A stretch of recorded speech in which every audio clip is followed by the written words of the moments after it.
Committee 100 was started, as you know, with a group led by I.M. Bay, and during the Tiananmen problem, there was a lot of question of Americans, Chinese in America.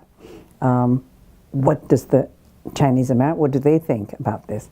And in fact, actually, we were with Henry Kissinger recently, and he said, you know, you Chinese leadership people should really be a voice for Chinese Americans in America. But you know, usually Chinese American says, I just want to do my own work, I don't want to get involved in all that, right? So there was no group. I.M. just brought a few friends together. Yo-Yo Ma was one. Yo-Yo Ma, people are asking me to do all kinds of things. I don't know what's going on in China. I don't want to do the wrong thing or support the wrong group. And many of us had questions, and the newspapers would call, and you know, we don't know what to do. So I can tell you what I think, but I don't represent anybody. So I.M. said, why don't we, at least a few of us, get together, and we can at least have a sort of a combined voice, at least of one group. We can't represent all Chinese Americans. We can represent at least one group of Chinese Americans. So that's how it started. The purpose was to really have a voice from the Chinese Americans in America, we're all American citizens, to really bring forward the ideas in reaction to whatever the events are. All other countries pretty much have that.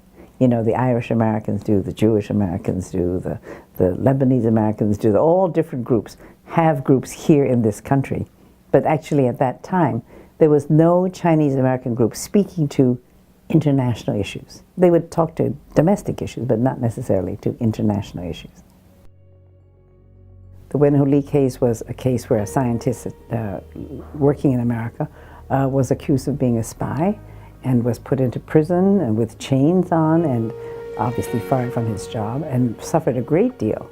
And in the end, they released him from all the accusations, pretty much so. But in the meantime, his life had been destroyed and he had suffered a lot of very negative reactions.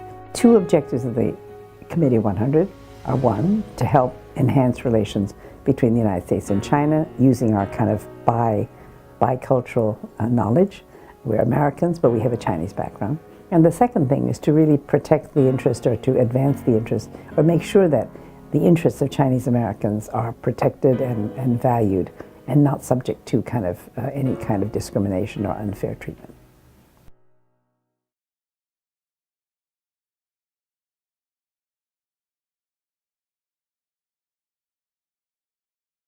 Almost 10 years ago now, I brought a group of musicians, young musicians, teenagers, from the Itzhak Perlman music program to China.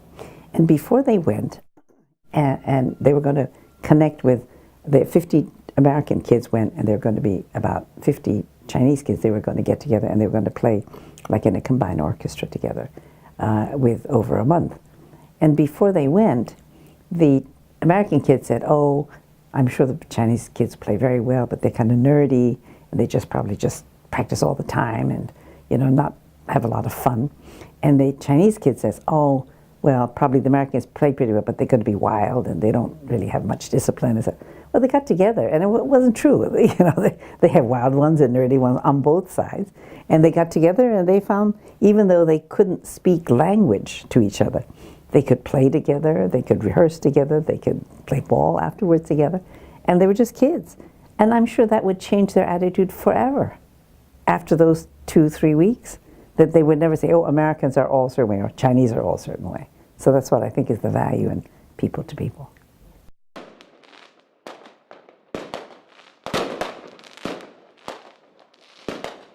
Chinese New Year has been celebrated in New York for many years, but primarily in Chinatown and the Chinese areas, and primarily with emphasis on Chinese Americans. So yes, they bring their American friends, but primarily it's Chinese Americans celebrating their own celebrations.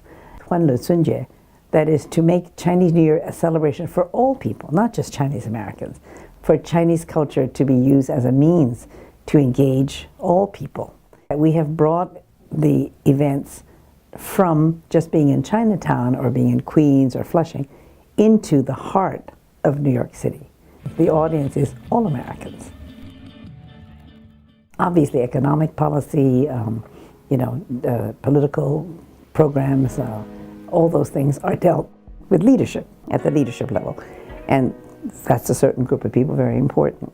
But it's very important because politics, in the end, leaders are chosen generally by the people or represent the people.